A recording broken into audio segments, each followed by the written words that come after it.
Alors, mon métier, c'est ingénieure thermicienne. Je l'exerce depuis 1 an maintenant.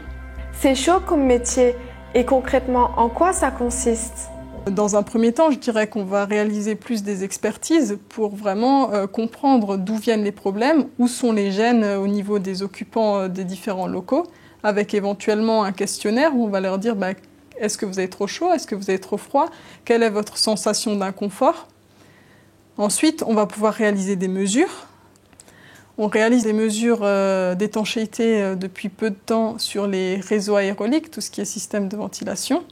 On réalise différents types d'expertise avec une caméra thermique, avec la mesure d'épaisseur des vitrages également, où on peut regarder si la lame d'air qui est comprise entre deux lames de verre diminue avec le temps, puisqu'on a une perte de gaz éventuellement. Ou alors encore des mesures d'étanchéité à l'air, du bâtiment principalement.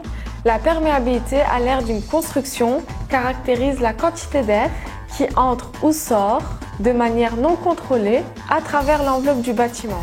Un dispositif technique permet d'effectuer un test d'étanchéité. Donc une fois la porte installée, on peut réaliser la mesure à l'aide d'un logiciel qui va piloter par l'ordinateur l'ensemble du dispositif là derrière. Donc on a un rhéostat qui permet de varier la vitesse du ventilateur et de faire tourner plus ou moins vite pour avoir un débit plus ou moins important. Une fois la surpression créée, on peut quantifier les fuites. Puis une poire à fumer permet de localiser avec précision tous les défauts d'étanchéité du bâti. Donc ici on va voir la liaison entre le dormant et le bâti qui n'est pas étanche. Mais le métier d'ingénieur thermicien ne se limite pas à cela.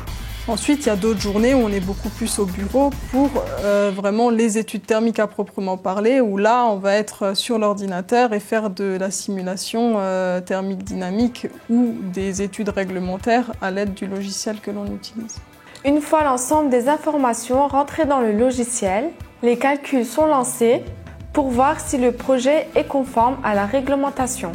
Dans ce cas, il s'agissait d'un projet d'extension d'une salle des fêtes. Si on n'est pas forcément conforme, ce qui est le cas pour nous, on n'est pas encore arrivé à l'objectif de notre client, on va faire des préconisations sur différents autres matériaux qu'on va choisir.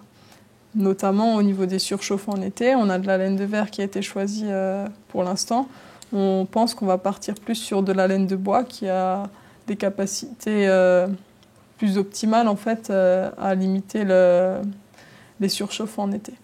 Vous l'aurez compris, pas question d'être tête en l'air pour exercer ce métier. Certaines qualités sont indispensables. De la rigueur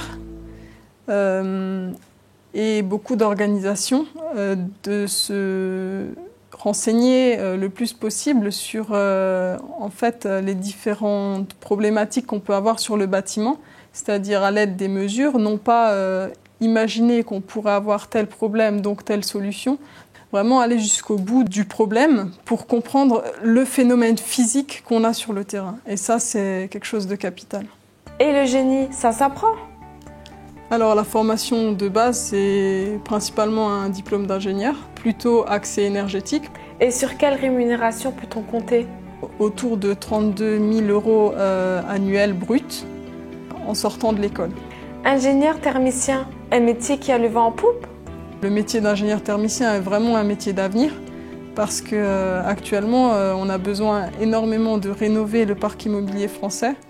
Et dès lors qu'on va construire des constructions neuves, on va être dans l'obligation de toute façon par la nouvelle réglementation thermique qui est sortie au 1er janvier 2013, de construire des bâtiments vraiment de plus en plus performants thermiquement parlant. Ça, c'est une nécessité, donc on aura besoin d'ingénieurs thermiciens, c'est clair.